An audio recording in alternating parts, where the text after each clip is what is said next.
اب اس میں اب کمپیریٹیو تھوڑا سا شروع ہوگا نا تو آپ کو مزید سمجھ آئے گی، جس میں ہم نے بڑے انٹلیکچوئل وے میں اس کو مینج کیا ہے کہ جو ایک طرح کے ملتے جلتے الفاظ تھے نا جی، ان کو ہم نے اکٹھا لکھ دیا ہے تاکہ آپ کو فرق کرنا آ جائے.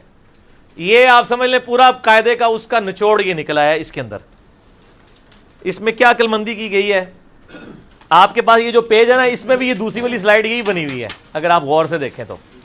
ہاں تو اگر کسی کو نظر نہیں آ رہا تو وہاں سے بھی دیکھ سکتا ہے. اس میں یہ دونوں جس کو ہم اردو میں تے اور توئیں یا کہہ دیتے ہیں، دونوں کی آوازیں ایک جیسی اردو میں نکال رہے ہوتے ہیں، یہ اکٹھے لکھ دیے ہوئے ہیں تاکہ آپ فرق کر سکیں. اب آپ نے اس فرق کو جو سیکھا ہے اس کے ساتھ اس کو پڑھنا ہے.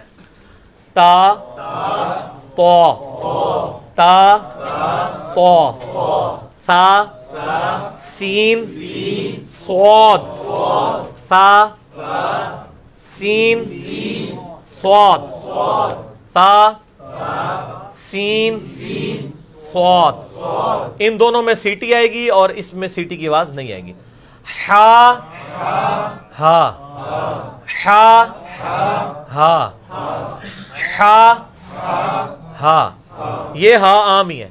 اچھا ذال زا وہ ذال زا وہ ذال نہیں، یہ سیٹی کی آواز نہیں ذال میں آنی چاہیے، یہ نرمی والا ہے، یہ اس کے نیچے آیا ہوا ہے ذال نرمی کے ساتھ ذال. اور قرآن حکیم میں 90% یہی والا ذال ہے، یہ بہت کم ہے، یہ ذہن میں رکھیے گا. اینو سیکھنا پینا بھائی، یہ سب سے زیادہ یہی ہے. ذال زا وہ ان دونوں کا مخرج ایک ہے، صرف اس کو موٹا کرتے ہیں. ضاد دال. اب دال بالکل ڈیفرنٹ ہے، دال اور ضاد کا کوئی تعلق ہی نہیں ہے. اور یہ ہمارے کئی ائمہ حضرات غیر المغضوبی علیہم میں یہ دال یہ پڑھ رہے ہوتے ہیں، وہ حرام ہے. جس طرح غیر المغضوبی علیہم پڑھنا حرام ہے، غیر المغضوبی علیہم بھی غلط ہے. غیر المغضوب علیہم ہے، مغضوب علیہم، ٹھیک ہے نا جی. ضاد ضاد دال ضاد دال. ہمارے آفس میں ایک قاری صاحب تھے تو وہ نا پڑھتے تھے غیر المغضوب علیہم ولا الضالین، وہ جمعے کی نماز پڑھاتے تھے. تو میں نے ایک دن ان کو نا کھڑے کر کے پوچھا، وہ دیوبند تھے، مکتبہ فکر سے تعلق رکھتے تھے، اب تو خیر نیوٹرل ہو چکے ہیں ماشاءاللہ. میں نے کہا جی یہ آپ عربی سیکھی ہوئی ہے؟ کہتے ہیں ہاں. تو میں نے کہا یہ آپ غیر المغضوب علیہم کیوں پڑھتے ہیں؟ تو انہوں نے کہا وہ اس لیے پڑھتا ہوں کہ بریلوی جو ہے نا مغضوب علیہم پڑھتے ہیں. یہ علمی دلیل. تو وہ ایک سمجھے کہ ایک ضد میں بھی معاملات چل رہے ہوتے ہیں، بات علمی نہیں ہو رہی ہوتی، جذباتی ہو رہی ہوتی ہے. تو بریلوی دیوبندی کو چھوڑے، مسئلہ یہ ہے کہ کون سی بات ٹھیک ہے. بود دال بود دال اوف کاف قاف کاف قاف کیف. ویسے تو اس کو مزید جتنا باریک کیف کر کے بھی پڑھ سکتے ہیں، لیکن عام بھی کیف ٹھیک ہے. قاف کیف عین. اس کے ساتھ اگر کوئی ملتی جلتی آواز ہوگی تو وہ الف کی ہوگی، کیونکہ آپ علی لکھیں گے تو اس کو علی پڑھیں گے، الف کے ساتھ پڑھیں گے تو علی بنے گا. تو عین عین.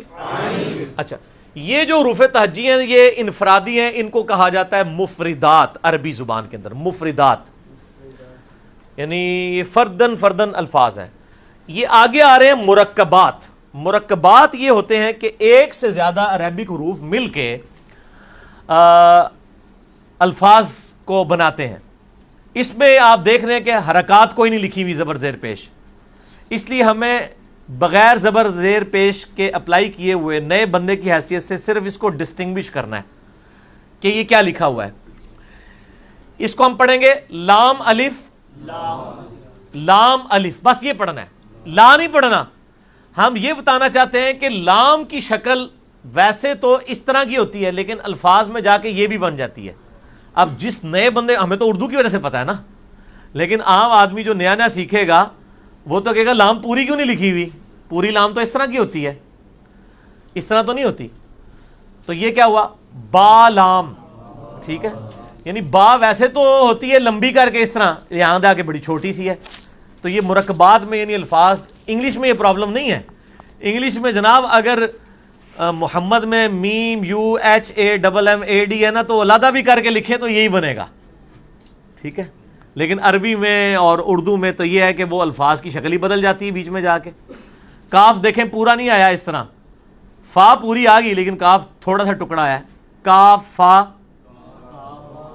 تو با، کاف نون، جیم نون، لام میم، میم نون، ہا میم. اب یہ وہی ہا ہے اور یہ اس طرح دو آنکھوں والی بھی ہو جاتی ہے. ہا تا یا بھی ہے ساتھ، ٹھیک ہے.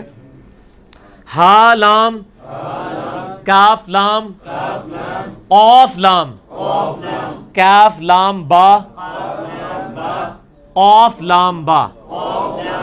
یعنی یہ کش والا کاف لام با اور یہ دو نقطوں کے ساتھ. اب میں نے اس میں زبر زیری سین ڈالے، صرف یہ بتایا جائے کہ الفاظ بیچ میں جا کے، ویسے تو یہ الفاظ قرآن سے ہی میں نے اٹھائے ہوئے ہیں، عربی زبان کے ہی ہیں. لام الف زبر لا، بل یہ بن سکتا ہے، کف بن سکتا ہے، طب بن سکتا ہے، کن بن سکتا ہے، جن، لم، من، ہم، حتی، حل، کل، قل، اور کلبن اور قلبن الفاظ بھی ہیں. لیکن ادھر صرف یہ بتایا جا رہا ہے کہ الفاظ جب اندر جاتے ہیں نا تو ان کی شکل بدل جاتی ہے. اس کو ذرا اتاریے، میں ان کو مزید اس میں بلیک بورڈ کے اوپر سمجھاتا ہوں تو ان کو یہ بات سمجھ آئے گی. اب آپ یہ دیکھیں، یہ لفظ محمد ہے، ٹھیک ہے جی، عربی سٹائل میں میں نے لکھا ہے. اب میم اس طرح تو نہیں ہوتی ہے، ہم تو عموماً میم جو ہے یوں کر کے لکھتے ہیں اور ہا یوں لکھتے ہیں، لیکن الفاظ میں جا کے میم، یہ اس کا میم کا یہ حصہ ختم ہو جاتا ہے، اس کا بھی ختم ہو جاتا ہے، ہا بھی پوری نہیں آتی. اب نیا بندہ تو وہ کہے گا، وہ تو محمد لکھے گا جی ایسے کر کے، ایسے ایسے اور پھر ایسے جوڑے گا، وہ تو پھر اس سے تو جوڑ بیٹھے پھر آپ، ٹھیک ہو گیا. تو الفاظ میں جا کے، یعنی مرکبات کے اندر جا کے جو انفرادی الفاظ ہیں ان کی شکل بدل جاتی ہے. لیکن یہ چیزیں گورے کو ضرور سیکھنی پڑیں گی، ہمیں نہیں سیکھنی پڑیں گی، کیونکہ ہمیں عربی آتی ہے، اس لیے کہ ہمارے اردو کے الفابیٹس وہی ہیں. اب یہ گورے کو تو یہ تو پوچھے گا یار یہ یا کہاں سے آ گئی، اس میں یا تو یہ ہوتی ہے، اس کی تو دور دور تک شکل نہیں ملتی، اور اس یا کے نیچے تو نقطے بھی نہیں ہوتے ہیں، یہ نقطے کہاں سے آ گئے پوچھے گا نا. لیکن ہمیں اردو کی جیسے پتہ ہے کہ یا کے نقطے ہوتے ہیں.